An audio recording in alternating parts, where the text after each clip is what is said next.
Brooksaw Antiques here. Today we have this 1969 Olivetti Ventura vintage portable typewriter made in Spain. I'm going to show you how to use the functions and make sure they all work. Up top are the margins. I'm going to set this left margin around 0, the right one around 75. That's about the length of a page, and this is the paper support on that flips up from the back. Flips up, kind of flips up and down like this, just kind of slides up.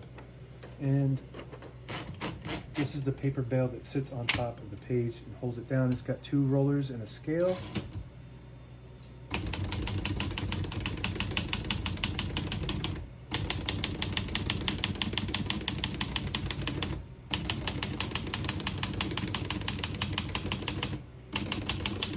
Once you hear the bell, you're at the end of the margin. This line space gets you back to the beginning and skips 1, 2, or 3. Right now we have it on single, but if you want double, you just flip that switch forward. It skips 2. One more, it skips 3. That works good. We're going to keep it on single for now and finish typing. As you can see, all the keys type nice and none of them skip or stick. I'll type a sentence in red on the next line and switch from black to red. There's a switch on the right side here. Flip it all the way down. It's got a red dot. It prints the bottom portion of the ribbon. When you have it in the middle, it doesn't print any ink at all. It just leaves a stencil for copying purposes. When you have it on top, it prints the top portion of the ribbon, which is black. We're going to put that on red.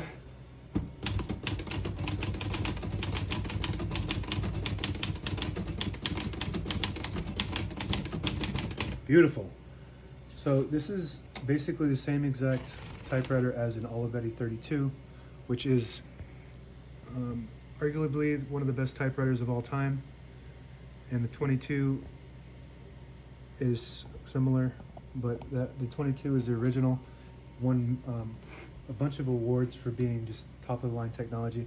And this is pretty much the same. It's got a different shell. This shell is hard plastic. In the 32, it's cast iron.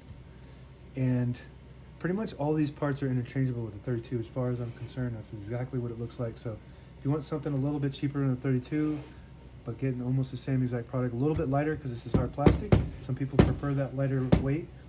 Then this is your typewriter. To pull the page out easy, there's a switch on the right side here. Flip it forward, it unlocks the rollers underneath the platen, allowing you to pull the page out easier or load thicker paper like carbon copy or cardstock. Make sure you flip that back before you load the next page, or else it won't load correctly.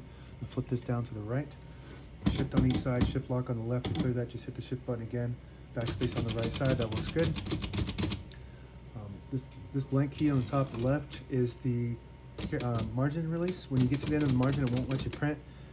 So you hit that margin release, it'll allow you to go all the way to the end. That works good. Tab is this red button on the right side here.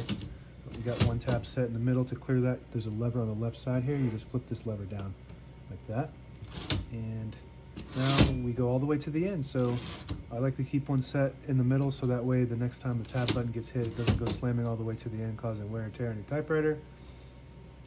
What else is on the keyboard? I think that's it on the keyboard. We're going to look inside the top here. This flips up, pull up from the back. It's got 2 latches in the front.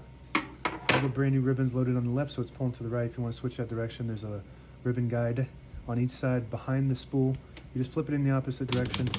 We want it to pull to the right because all the brand new ribbons loaded on this left side. It does have an automatic ribbon reverse. It'll pull to the side that has the least amount of ribbon. And on this right side, you have a carriage release on top. Very smooth. Olivetti is known to be very smooth.